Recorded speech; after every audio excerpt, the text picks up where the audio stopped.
Every evening, whether we welcome it or resist it, the body begins preparing for something extraordinary: sleep.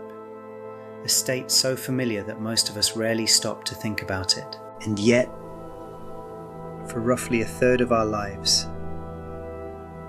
we enter a condition where consciousness changes, movement decreases, awareness shifts, the outside world grows quieter, and deep within the organism, an enormous amount of work begins. Many people think of sleep as the absence of activity, as though the body simply powers down for the night. But biology tells a very different story. Sleep is not the absence of activity. Sleep is a different kind of activity, the night shift of life, the period of maintenance, organization, recovery, repair, preparation, a time when the organism turns its attention inward. Imagine a city at night. The shops close, the streets become quieter, traffic slows. Yet behind the scenes, work continues.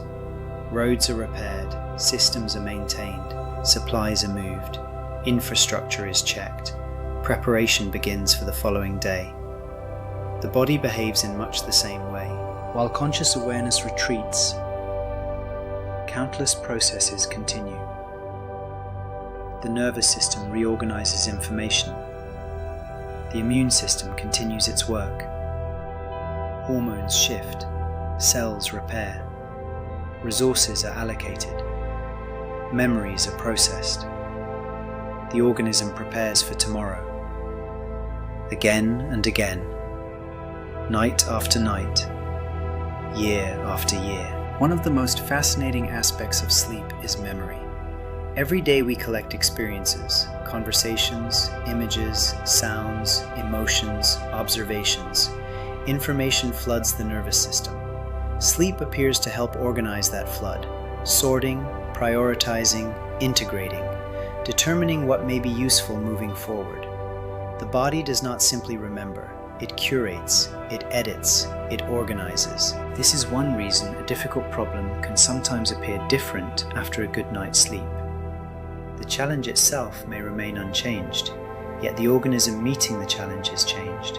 Something has been processed, something has been integrated, something has been restored. Sleep also influences perception in profound ways. Most people have experienced this directly. After a period of poor sleep, patience often decreases. Attention becomes harder to sustain. Small frustrations feel larger. Emotional reactions become stronger. The world begins feeling different, not because reality has changed, but because the organism experiencing reality has changed. Again, we encounter one of the central themes of Volume 2. The body influences experience. State influences perception. Perception influences thought. The body participates in every moment of consciousness, even when consciousness itself is the subject. This relationship becomes obvious when sleep is missing. A tired organism often tells different stories than a rested organism. A tired organism often sees different possibilities than a rested organism. A tired organism often makes different decisions than a rested organism. Not because the person has changed, because the conditions have changed. The biological foundation beneath experience has shifted. This is not weakness, it is biology. The body was never designed to function indefinitely without recovery. Every system requires restoration. Muscles require recovery. The immune system requires recovery. The nervous system requires recovery. Attention requires recovery. Life itself requires rhythm, activity and rest, effort and restoration, expansion and contraction, day and night, again and again. The remarkable thing is that modern life often encourages us to ignore this reality. Stay up later, do more, push harder, consume more information, respond to more notifications, remain available at all times. The organism attempts to keep pace, and for a while, it often succeeds. Human beings are extraordinarily adaptable, but adaptation is not the same as infinite capacity.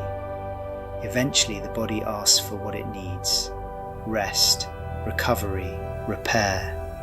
Not because it wishes to limit us, because it wishes to sustain us. The body understands something the modern world sometimes forgets. Performance grows from recovery. Strength grows from recovery. Learning grows from recovery. Resilience grows from recovery. Even growth itself requires periods of restoration. Nature demonstrates this everywhere. Fields lie fallow, seasons change, animals rest. Forests cycle through periods of activity and renewal. Life moves in rhythms. The organism is no exception. Perhaps this is why sleep remains such a profound act, not merely because it feels good, but because it reminds us of something essential. We are not machines, we are living systems. Living systems require cycles. Living systems require maintenance. Living systems require recovery. The body knows this. It has always known this. And every night, whether we notice or not, it quietly begins the work. Repairing, organizing, restoring, preparing. The night shift continuing beneath awareness. A silent labor supporting every waking moment. And perhaps the next time you feel the pull of sleep, you may recognize it differently. Not as an interruption, not as a weakness, not as time lost, but as one of the most intelligent processes in the entire organism, a biological investment in tomorrow. Somalume. The body does not stop when you sleep. It begins a different kind of work.